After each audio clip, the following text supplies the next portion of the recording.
Hey everybody, this is Dave Kilm. Channel is Milk Punch. It's getting cold.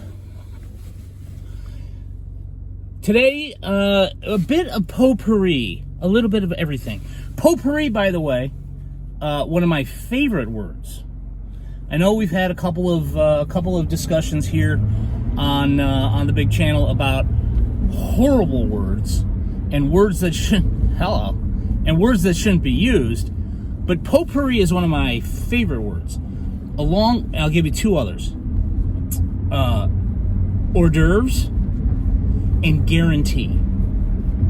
And the reason I like those three words is I have some sort of mental block that I can't spell them properly every time I try. And you'd be surprised how many times I try to spell hors d'oeuvres in any given week. You'd be very surprised, actually. So those are the three favorite words: potpourri, hors d'oeuvres, and guarantee. And I know guarantee's a little bit easier. I'm not going to try because I'll just mess it up. But anyway, if you like what you hear, if you like spending 5 or so minutes of your day wasted away listening to me, feel free to subscribe. Just hit the little button down there. You can also you can also hit the bell and get notifications or something, and then you can also peruse my other social media outlets in the description below. Anyway, so in addition to three favorite words, I headed off today and gave blood. I am O positive. I'm a donor. I've been a long-time donor, and it was great to see. I got there early this morning. My appointment was, I think, was at 7:30.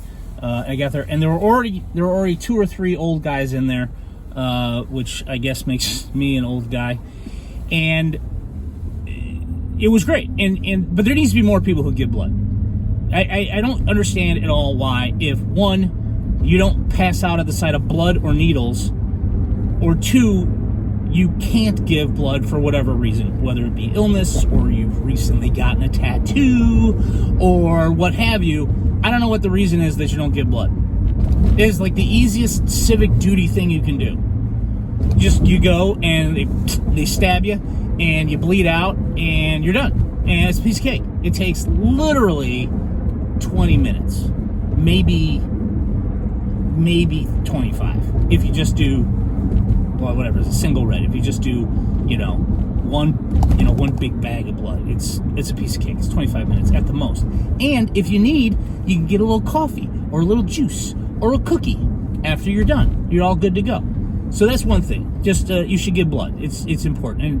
And if you're in the local Springfield area, I will put the I don't know what it's called anymore. It used to just be called the Central Illinois Blood Center, and now it's like the Mississippi Valley Blood Donation Collective. I don't know. It's some weird name. I'll put the description or the link below, so you could just get on there and you could register and you could sign up for an appointment and everything, all online, all on the internet. It's amazing. Anyway, second thing that happened today.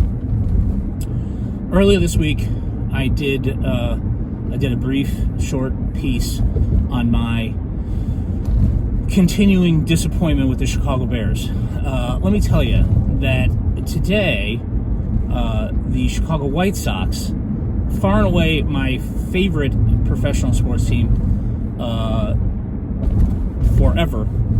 The story is told when my parents brought me home, there was already a White Sox hat in my crib that my grandmother Hill placed there. So there wasn't a time that I haven't been a Sox fan.